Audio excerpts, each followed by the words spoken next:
Good Yeah, day, Suidlanders, and welcome to the second in our new series of international interviews of interesting people from around the world. Today, we are going to chat with Dimitri.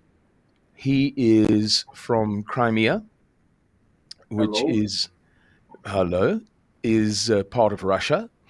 I met Dimitri at a certain museum. We're not going to talk about the museum today. But I met him at a certain museum, and I was with a lovely lady called Yevgenia, a very, very helpful and kind-hearted lady, and we chatted with Dimitri for a few hours. And when I came back to South Africa and wanted to initiate this series of interviews, Dimitri immediately came to mind because he speaks splendid English and he is a city tour guide. So he knows what he's talking about. He's used to talking to foreigners. He will give us a great conversation. Good day and welcome, Dimitri. Thank you, Simon. Good day, and thank you for having me. It was a nice introduction. Thank you very much. I'm glad to hear you again. So that was the first meeting. That was very lovely, and I enjoyed talking to you. And I to me it is a pleasure to speak to you again. Thank you very much. That's generous of you, Dimitri. Now, dear listeners, let me tell you why you are seeing static images of my face and Dimitri's. It's because from time to time in Russia, there are severe crimpings of the internet. The internet service can be very poor when there's a perceived threat. So if there's a lot of drone activity, or if the government has received intelligence that there might be some kind of an attack, sometimes those attacks can be aided or assisted by internet resources such as remote control by internet, etc., etc. And today the internet on the Crimean Peninsula is not very good, so we've removed the camera element of this interview so that the audio can use what bandwidth is available today. The rest of the time, of course, the internet is fantastic, and Russia is a very advanced society when it comes to using phones to pay for things and all of that kind of stuff. So this is just a wartime thing. Dimitri, Necessity.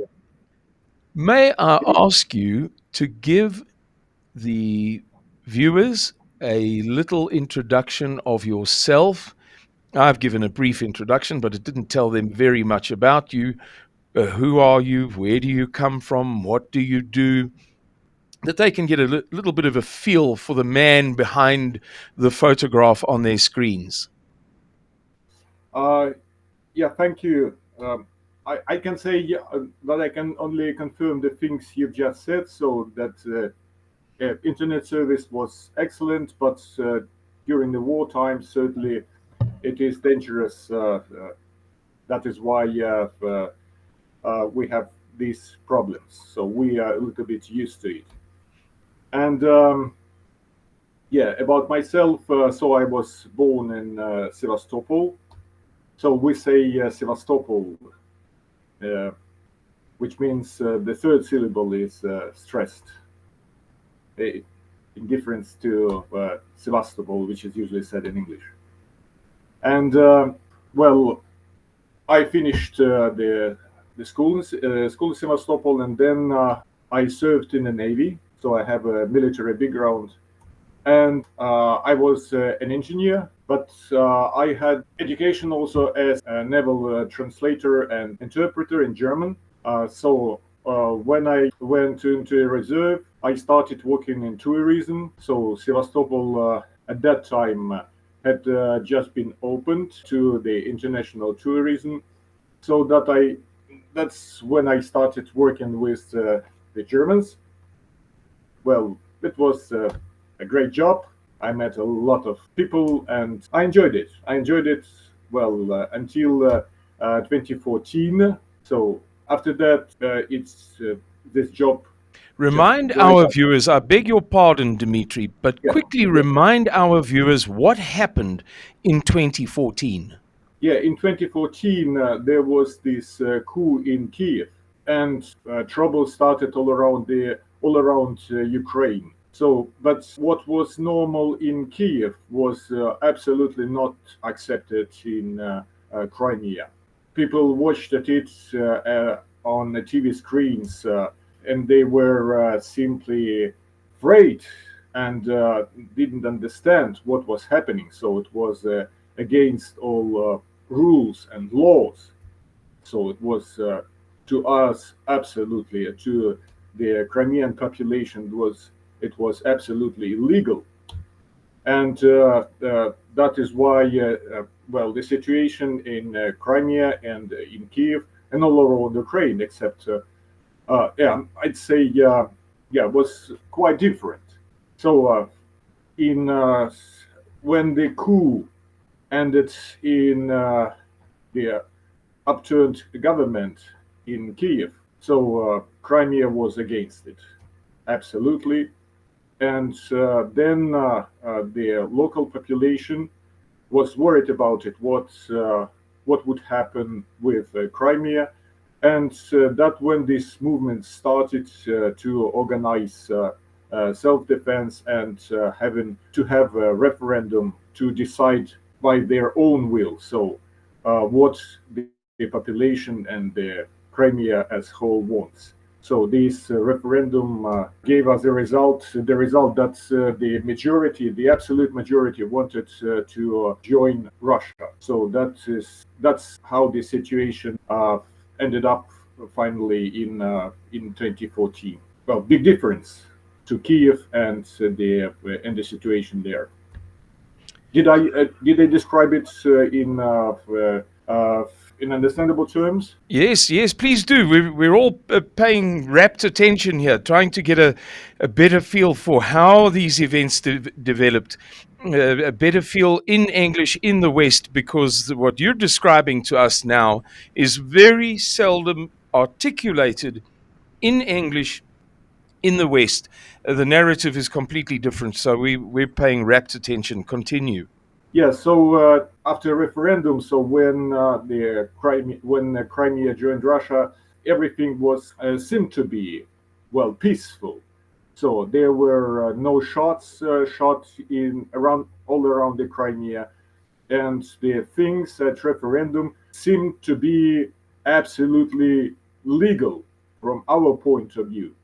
So nobody rushed to do something before the movement developed, and so everything seemed to be according to the usual patterns when such things happen.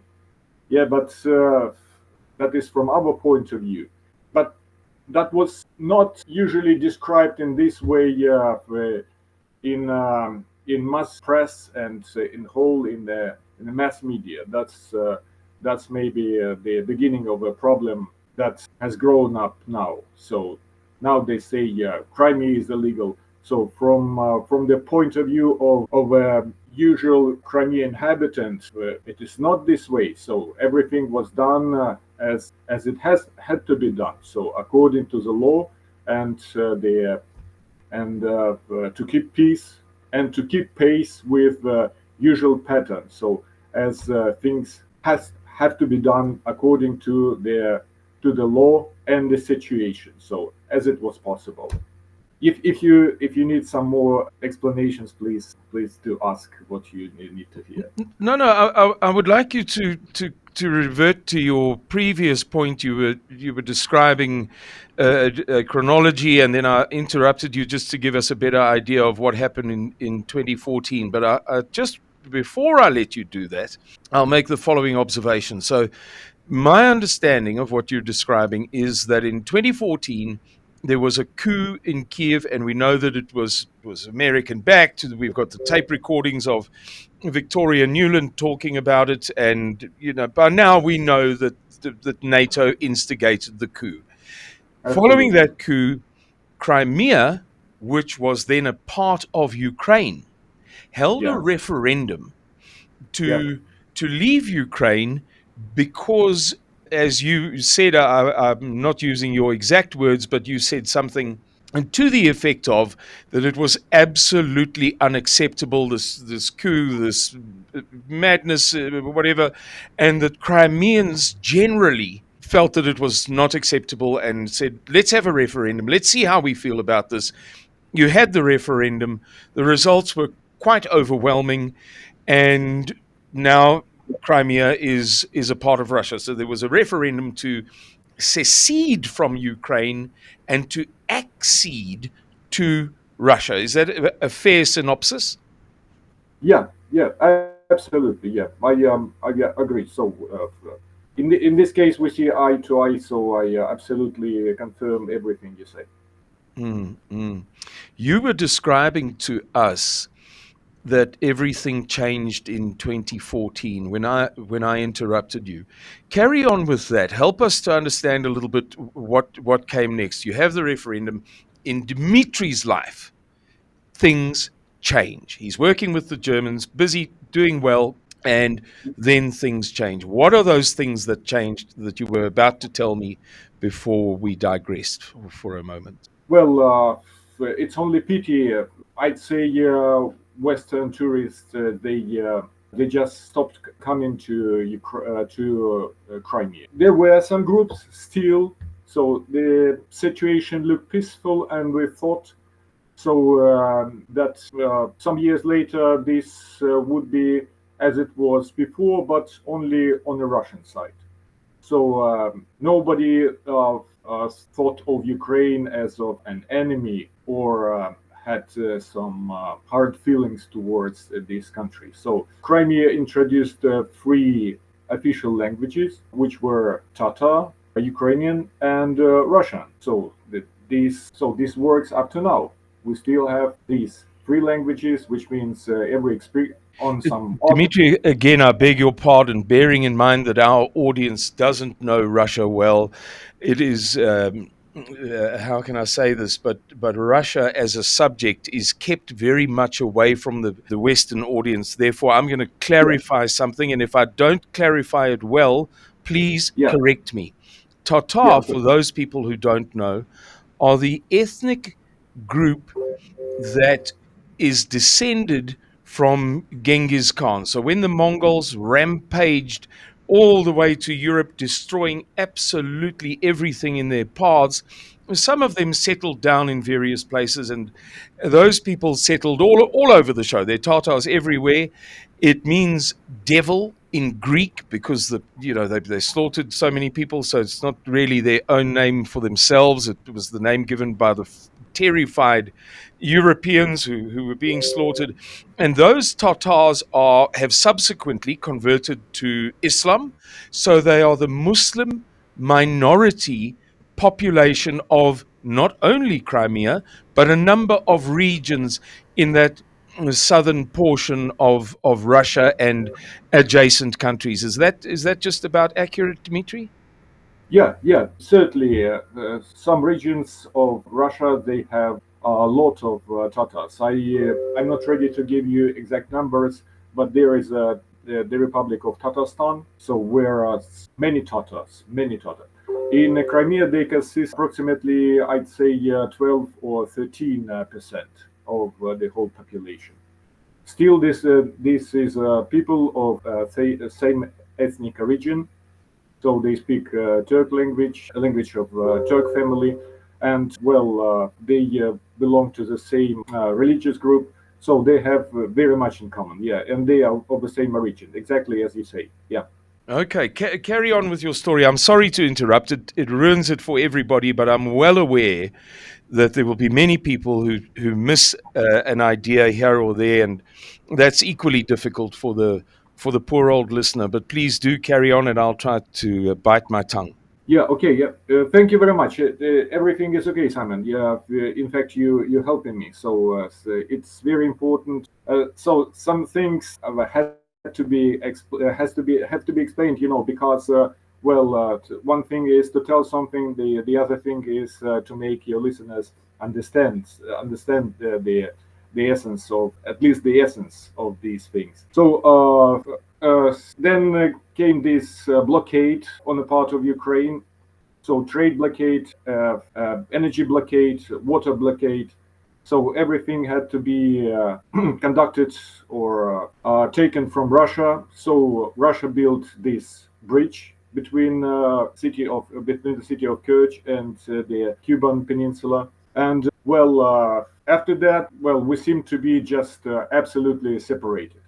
Still, people from Ukraine, some people from Ukraine, they kept on coming to Crimea as tourists. It was very, very popular before the coup and before the events of 2014. So then, at this point, I went to work to St. Petersburg. I think this has nothing in common with the Crimean situation. And I returned back due to these pandemic problems and my personal problems because of the illness of my mom. And we started working in tourism, but only in Russian. Dimitri, So, I want to steer you back to something that I found very interesting, and I'll give you and the viewers a sense of context quickly. I visited the Nikolskaya monastery very close to the front lines in Donetsk. The destroyed tanks and what have you hadn't yet been cleaned up, and in fact the minefields around the monastery hadn't even been cleaned up. So we were just a very short period of time away from very dramatic events, a lot of fighting there, incredible to see with the human eye. And I was chatting with one of the monks, and he said that they had only received 3 international journalists, a Brazilian, a Russian, and a Chinese. I was the 4th. And I'm not even really a genuine journalist. I'm more of an observer or a commentator. And it made me angry because the West has so much to say about Donetsk. And there I was learning that nobody had been there. And then I met one French journalist. Anyway, to keep this brief, I then went to Crimea. And when I passed through the big border post, I'm going to use words that our listeners will understand well. So this is between 2 Russian regions. Crimea, as we've just heard from Dimitri, there was a big vote, and they said, we want no more of this nonsense. We are historically Russian.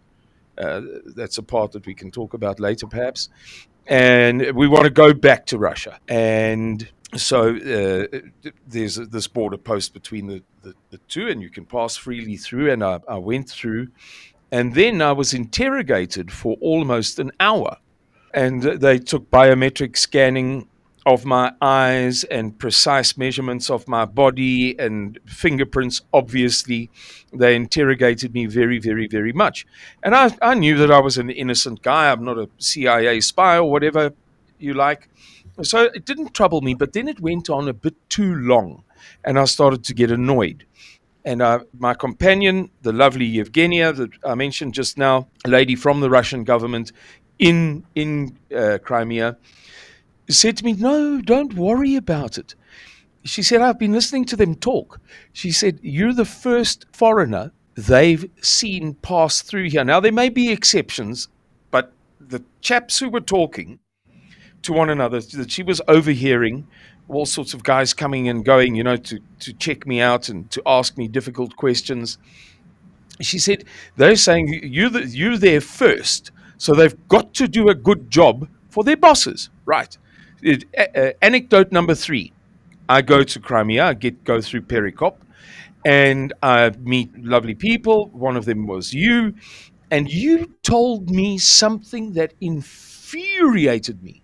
For the next few days, I was in a rage. And you said to me that up until 2014, you, as a highly qualified German translator, or interpreter, I should say, taking people around as a tour guide, a city tour guide, you were very, very, very busy.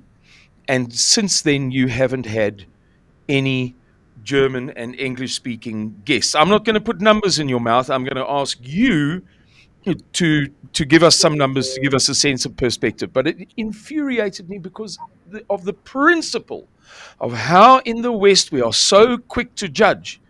But then it turns out nobody's been to have a look. I'm dying to hear you tell me again the kinds of numbers of Europeans and Americans and English speakers, Australians, New Zealanders, whatever, that you used to deal with on a daily or weekly basis versus how many customers or clients you have now. The numbers are fascinating. Yeah, that's really only a pity that this has changed so dramatically. So absolutely. So we had before 2014, we had, well, I'd say approximately, yeah, because I don't have these complete numbers, I mean, year after year, but well, I remember some year we had 77 ship calls, which means 77 ships, different ships. Like this was certainly many river cruises, but many of them were Mediterranean or Black Sea cruises. So they came to Sevastopol, some for 3 days, some for just 1 day. But anyway, many people came, used to come with these ships. So some cruise ships were absolutely large, like Rotterdam, that even couldn't move. So he stayed in the middle of the bay, and the people were just brought to docks. And it was a great job, yeah. And people had, yeah, great impression because Sevastopol is amazing from the point of view of a foreigner who visits it as a tourist or maybe as a journalist anyway. And the whole Crimea also, the same thing. But it changed completely. Thank you for mentioning this. I'm glad you paid attention to it because we were absolutely disappointed. We thought the situation would be peaceful, and so some things would change after 2014. But well, nothing was done to disappoint somebody, or nobody was killed. So on peaceful, everything peacefully, and you see, after that, I may say completely none, but well, maybe one person or two people came after that. So I remember working, yeah, with a guy but he was from Argentina. Yeah, he was an architect from Argentina, and well, Germans.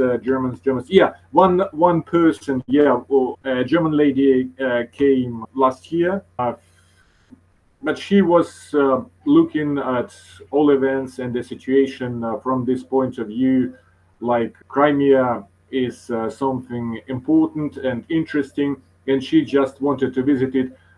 Already knowing this situation, so how it looks. I mean, on what terms we are with Ukraine. So she knew what was coming. She came as a tourist just to see what the Crimea is and what Russia is.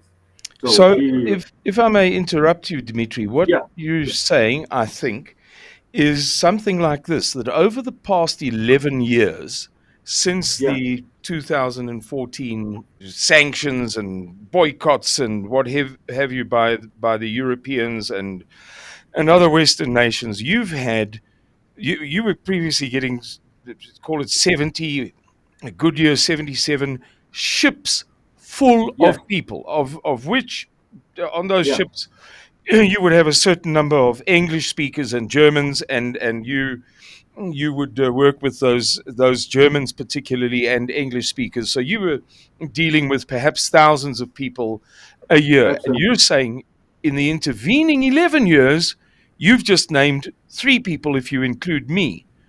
Call yeah. it four, or call it five, call it 10 for the sake of a round number.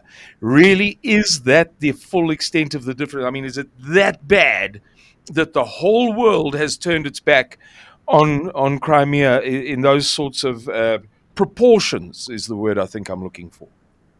Yeah, yeah, absolutely. It's only a pity, yeah, that the situation is now as it looks. Yeah, exactly. So we had full hands before 2014. Even we sometimes we had not enough buses, not enough guides. So we went to work to Yalta as well because they had not enough guides. Sometimes people Yalta guides they used to come to us, but now, so this job has disappeared. So absolutely. Just to explain to the viewers, Yalta is a very famous place in Crimea. So Dimitri's saying, and you must correct me if I misunderstand you, that in years gone by, there was so much work that guides would come from other places just to cope with the sheer volume of work available in Sevastopol, which is the town that we're talking about, a very famous city throughout history. I'd like to mention briefly that I haven't had the opportunity to visit the great museums of the world. It's one of the greatest regrets of my life. I've never been to the British Museum, so I'm not a museum expert.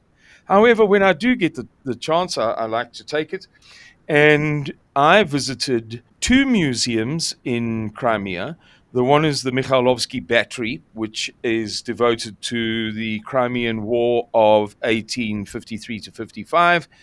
And the other was a museum, roughly speaking, devoted to Christianity in Russia, the history of Crimea, and there was a new, fantastic, I didn't get to see it, but judging by the architecture, fantastic element to the museum that was going to open just a few days after I would have to leave, devoted to the history of Christianity in the world.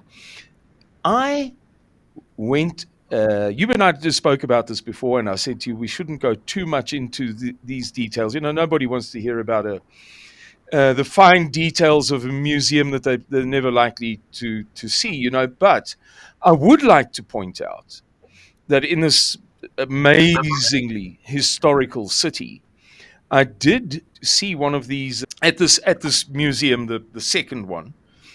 I did see the best multimedia display of my life, and I worked for 25 years in big, large scale, huge live events.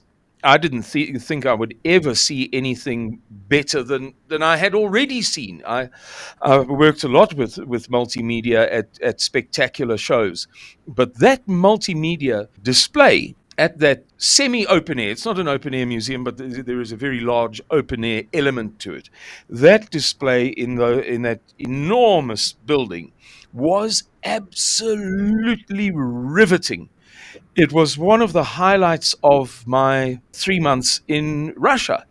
And I took more time passing through that than just about anything that I did in Russia. And the point that I'm trying to make to the audience member is that when you talk about ships visiting, Crimea is not a backwater. When you talk about a ship that's so big that it can't moor at a berth on the quay, and that it has to moor in the bay, it has to stand at anchor in the bay, and the passengers have to be ferried backwards and forwards in smaller little boats because the ship is too big to come in.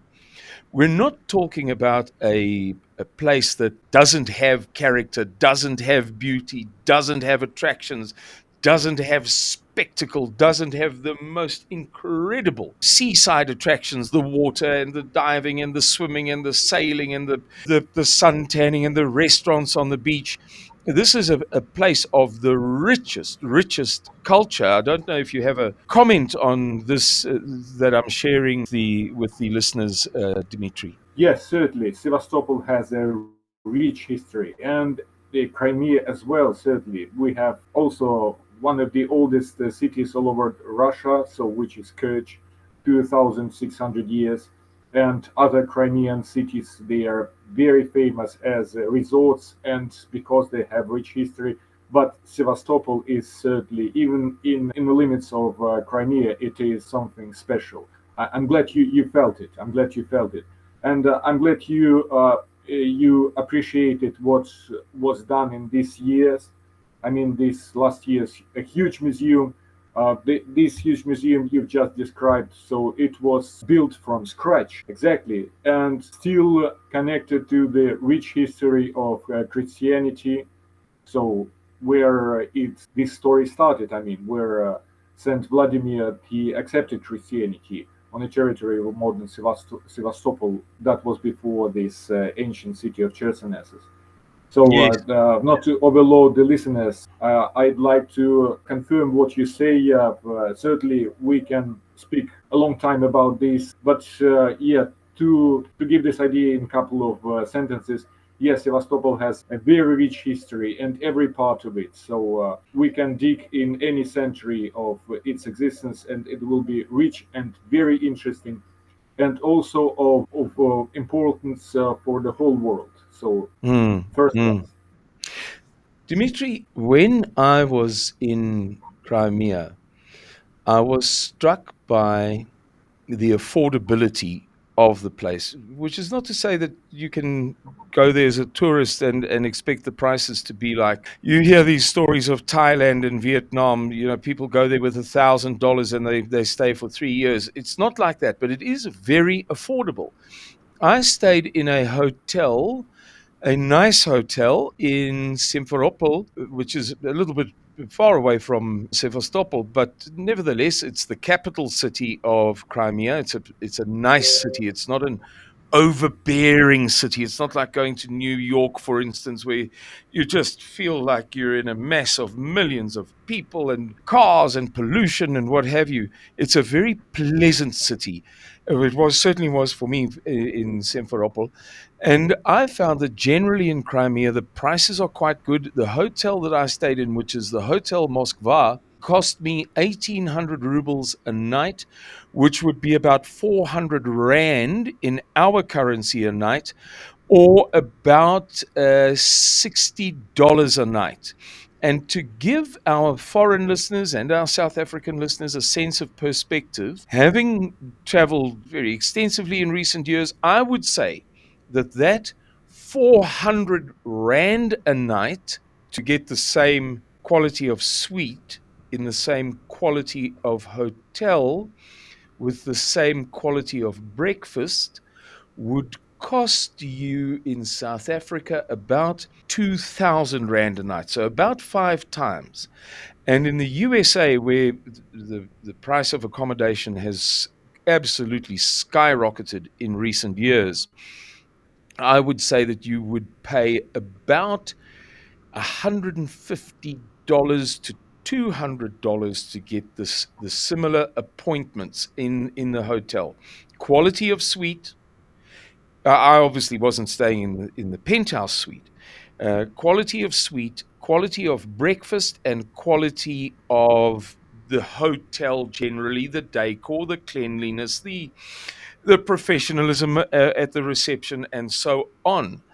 I would go on to say, and I'm going to invite you to comment on this, please, because nobody knows this subject better than you do. I would say that the food, if you're not eating at expensive restaurants, if you're on a budget, I would say that the food from the market stalls that Russians buy at, and then you go and sit on a park bench and eat it for lunch, or you take it back to your hotel room and eat it, would be in South African currency terms, it would be at least 3 times the price. And in US currency terms, I would say 5 to 6 times the price. As a professional, do you have a comment on benefits and advantages for a tourist in visiting Crimea as opposed to Italy, or Crimea as opposed to Mediterranean islands of Greece, or Crimea as opposed to Cyprus, Dimitri? Yeah, thank you, Simon, for commenting on this. This is very important. Yeah, really, even before and in last years, so Crimea was always affordable. There are certainly some hotels for very rich people, but mostly the infrastructure is so built and is targeting people with average budget coming to the Crimea for stay and beach, for stay and excursions. So if you compare to the other sea regions, Crimea has very reasonable sometimes I wouldn't say humble, but very reasonable prices. So this is really the truth, and that is why people used to come so in masses to Crimea always, and it offers a wide range of the landmarks, monuments, and so on. But always for food, for stay, and for excursions, prices were reasonable, and so they have been reasonable, and this year they reasonable too. So uh, am I advertising Crimea? Maybe. Why not? Yeah, But I don't mind if you advertise Crimea because I've been there. You know, if I hadn't been there, I might think to myself, "Oh, this is just propaganda. How do I know that this guy's telling the truth? He's a Russian KGB agent trying to, spreading lies." But I've been there, and that's the thing that it makes me so angry, is having been to Donbass and seen that everything we were told is a lie. Having been to Mariupol and discovering for myself that everything we were told is a lie, and having been to Crimea and Moscow and Arkhangelsk in the far north, the place is just not the way that we're told. So I'm quite happy for you to advertise Crimea as long as you tell the truth. And I've been there, and you are telling the truth. This is not KGB propaganda. But Dimitri, to move on to another subject, yeah, Crimeans generally, I found them to be quite warm, friendly people. And I think of the six little girls. I mean, they're so young. They're, 18, 19, 20, 21. So I'll call them girls rather than women, but with the greatest of affection. The six young ladies at the reception of the Hotel Moskva, they did, rotations. So two of these young ladies would work at a time, and then they would be replaced by two and replaced by two. Were such delicate little flowers. I like to banter. I like to play the fool a little bit. It's just my nature. I've been like that since I was a schoolboy. And I would, make silly little jokes over the small things. For example, the laundry is a is a an example, or the voucher, the free voucher that I could get from the reception to get 10% off at the restaurant next door to the hotel. You know, if I was dealing with them, I would make a little joke of it. And these girls were so innocent and sweet and good humored.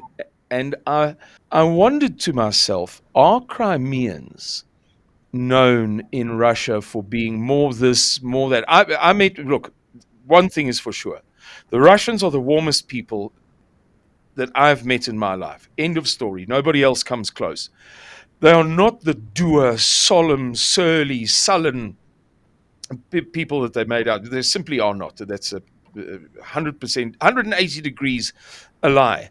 But I wonder if you would say that Crimeans are somehow known in Russia for being more of something or less of something else as people. well, I've lived the majority of my life in Crimea myself. I've mm, I'd say I'm sorry, I've never heard something peculiar about Crimeans. Would it be bad or something special in terms of politeness or something? I like the Crimeans so and find many common traces with people with population of Saint Petersburg. There is something what they have in common, right? As I would say, in tourism, the Crimeans are always good partners. They offer a wide range of opportunities to do, and they are usually they quite reasonable. They are quite reasonable. So they, you know, In Moscow, I've been to Moscow several times, and they speak only about business. And well, I wouldn't say they are rude, but they are always thinking about something. Yeah, they're business-like. So in Crimea, not. If you need help, they will give you everything you need in terms of information, or yeah, they will personally help you, which is excellent. I find it excellent as a tour guide. So if I leave somebody in a city center or somewhere, maybe in Sevastopol or somewhere in Crimea, I know anyway if they speak on if they deal with the locals, they will be anyway in good hands. And that is certainly so for me, for my job, that is very important, and for my personal feeling. So what I think about the Crimeans. So I think it is a good characteristic. So if I live a foreigner in Sevastopol, I don't think about his personal security and so on. So I'm absolutely sure that everything will be okay. So I have no concerns about any person of any nationality, maybe Ukrainians, Germans, South Africans as well. Yeah. Dimitri, I want to ask you two questions to finish this interview. If we keep it to beneath an hour, it works very well with the YouTube algorithms in terms, it just works well. To keep it nice and compact. So I'd like to end with two questions. I'm going to invite your comment on two subjects. The first is, what is crime like in Crimea? Is there a lot of, in South Africa, we have high crime rates. If a tourist visits Crimea, should he be careful? Should he be looking behind his back? Should he make sure that he's back at the hotel before 9 o'clock at night? Should he be wary of taxi drivers that give false prices? Should he be wary of hotels that cheat on the exchange rate? And the second thing I'd like you to tell us about as we approach an hour is there have recently been reports in Western media of a famine in Russia, terrible food shortages, leading to dramatic price hikes in food, and people are starving. This was in the Telegraph, by the way. Wow. Arguably the world's most august newspaper. So please tell us, what is the crime really like, and is there food on the shelves in Russia? Over to you, Dimitri. Well, maybe I start with the food because, I've never heard of it. Thank you for mentioning it. So at least I know there is such kind of information in the world. Yeah, very known mass media. No, seriously speaking, there is nothing like it. So I just don't know what to say to refute it. Well, it's Simon. It's absolute nonsense. I just as you mentioned, so everybody welcome and check it out in any supermarkets in Crimea or any part of Russia. So this is absolutely impossible, and I don't know even. So this information should be based on something, or I don't know. So I see no basis for it, no foundation. Even I had no rumors. I've heard no rumors about anything like it. I'll tell you what So was the basis. The basis of the report in the Telegraph was a potato blight. The correct word in English is, so it's a potato illness. Potato illness has struck the Russian potato crop, and it's been ruined, and the shortage of potatoes means that everybody has to switch over to eating more, let's say, wheat, for example, more bread.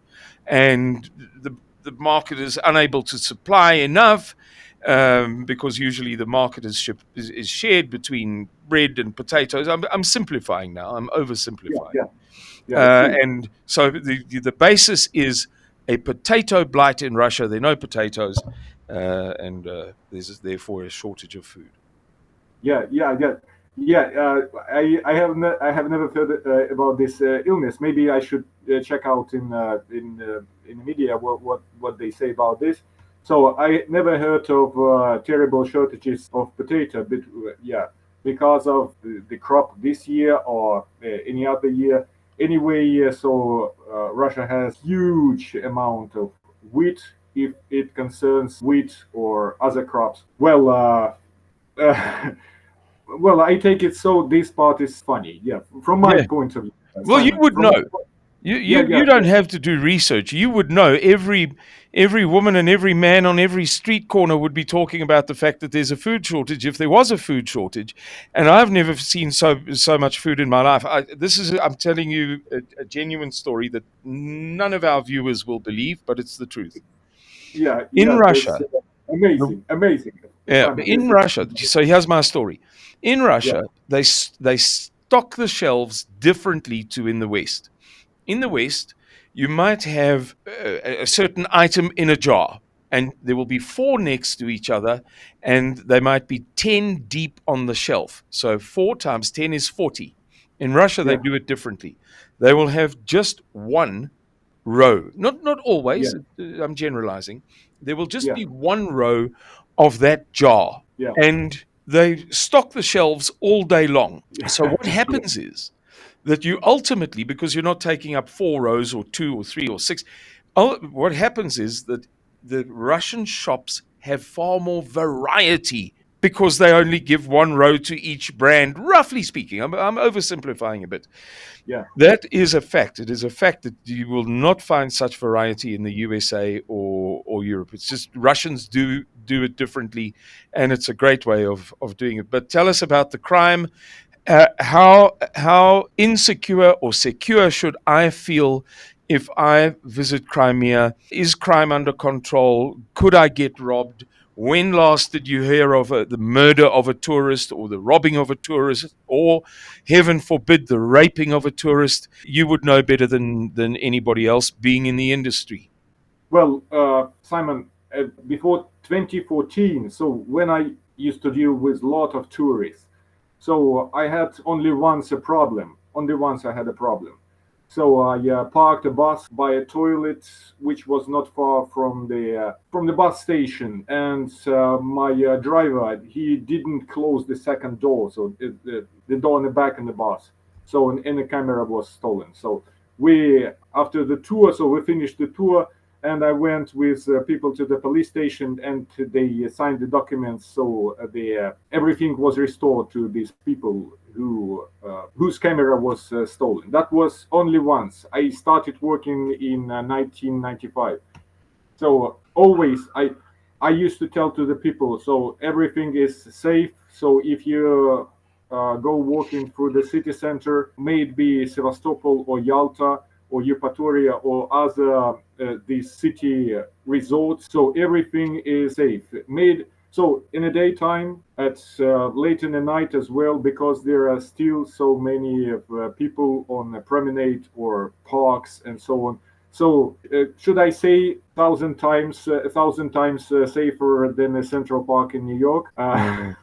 Mm-hmm. Yeah, Mm-hmm. Yes. and the same situation is now. So as I told you, so if somebody travels with me and would like to have a walk on his own, a stride along the promenade, or go to the park. So without any doubts, I say yes, do please, whatever you like, and I'm absolutely sure that the next day we'll travel again. Will be okay. Yeah, I'm not worried. I'm not worried absolutely. So, from my experience, as it looks today, so the crime rate certainly there is crime in the Crimea, as in any part of the world. But from the point of view of tourism, this is of no concern. So this is absolutely safe if well for reasonable people. Yeah, Yes. you understand what I'm meaning, right? Yes. Yes. Yes. Yes. Yes. Dimitri, how do I visit Crimea? I've listened to this show. I, I think Dimitri and Simon sound like they're telling the truth. I've gone on the internet. I've seen some some archive photographs of beaches and all sorts of other attractions. I'd like to visit Crimea. Who should I call? Where should I begin? Are there guide services? Maybe a website or a telephone number or a suggestion on your part for me as somebody who is convinced that I would like to have a Mediterranean type holiday, but I can't always afford the grand places. Now I'm going to Crimea, and it's going to be very affordable because Dimitri and Simon say so. What is my next step? So, from my experience, and I asked about it recently, and now I know Russia still issues electronic visas. So, which means you may have these rights to travel into Russia just turning to the Russian embassy through internet, right? So there is a certain way you will easily find it on internet what you should do. In my last year of working in St. Petersburg, many Germans they came to St. Petersburg having electronic visas. So, which means you don't need to go to a consulate or embassy. You just write per internet, and you get this permission to travel into Russia. Well, having if you from the Western countries, as I know from this German lady. So that was not that easy, but still there are travel agencies. In this case, it was Germany. So you may so people who'd like to travel to Russia, they may still get the visa through these travel agencies. They will go the classic way, which means they will write to embassy and get this permission in writing, so on paper. So both ways are possible, and this is not that bad. Well, the problem you mentioned, yeah, it probably exists. I never I never felt it on me, but maybe some people in local borders, they are not used to tourists from foreign countries. But this is not a huge problem. So even I'd say exactly as you say, people should come, and that should be a common situation, right? Like people, journalists, or just somebody who'd like to see Russia, they come to Crimea, they come to other regions. But Crimea is certainly absolutely attractive. And yeah, there are still travel agencies who advertise themselves per internet, offering excursions. Not as many as before 2014, because, as I told you, this business is very rare, so nearly has dried up. But anyway, so I usually advertise myself per VK. This is the Russian social net, and well, you may find the information about. So there are some travel agencies around the city center. They offer the same, like if you come there, they will give plenty of information, because there are still persons who worked before 2014. But before you do that, you may find somebody per internet, and there are still people who have a lot of experience, who worked in Yalta, in Sevastopol, and everywhere. So and have guided thousands, if not hundreds of thousands of tourists. So if if you travel to Sevastopol, you may find me per internet. My page is there, Dmitrex. Spell that for us. Dmitrex. EX. Dmitrex.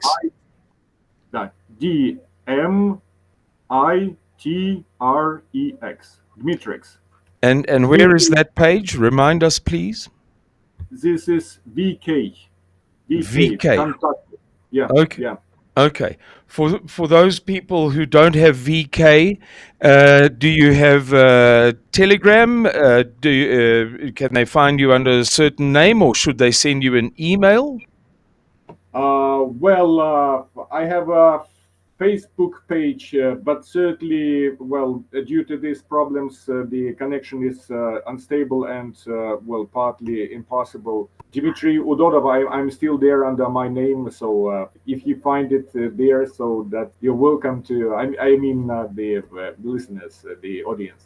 So if you find me there, you may write to me, yeah, asking about Crimea and events which happen here and everything what of interest. And if you come personally, that will be a pleasure. Yeah, I'd like to thank Simon for telling the truth and describing the situation as it is. Right, so it's really of high value. It's really of a high value to give this notion of what reality is. This sounds even strange. Yeah, I'd like to thank Simon for describing the reality. Right, this should be natural. Right, what journalists do, but in this case, this is exception. And yeah, thank you very much, Simon. This is amazing, and I it's a rare opportunity. It's a unique opportunity, I should say. Yeah, to tell somebody the truth about the situation about Crimea. So what happens and how it looks. Well, it is Suidlanders' pleasure. The organization to which I belong, the people who pay my salary, are called Suidlanders. That's the name of the organization. It means Southlanders or Southerners in a more allegorical translation. And we, Suidlanders, say thank you to you for coming on to our show and for telling us what's really cooking in this, let me say, Russian crisis of the past, of recent years, what's really going on, because we as a Christian organization are committed to the truth, and it seems to us to be a bitter thing, a very bitter thing, that the entire Western world is lying about just about everything that is going on in Russia, Dimitri. Goodbye. God bless you, and I hope that we speak again. Yeah, thank you very much, Simon. I enjoyed this conversation. Thank you much for your questions, for your explanations. That was what was a high value, as I just said. And thank you very much, you personally, for your understanding, for your support, and for this idea to speak to me. My pleasure, Dimitri. Have a good evening. Bye Thank bye. you very much. Same to you. Cheerio. Bye bye.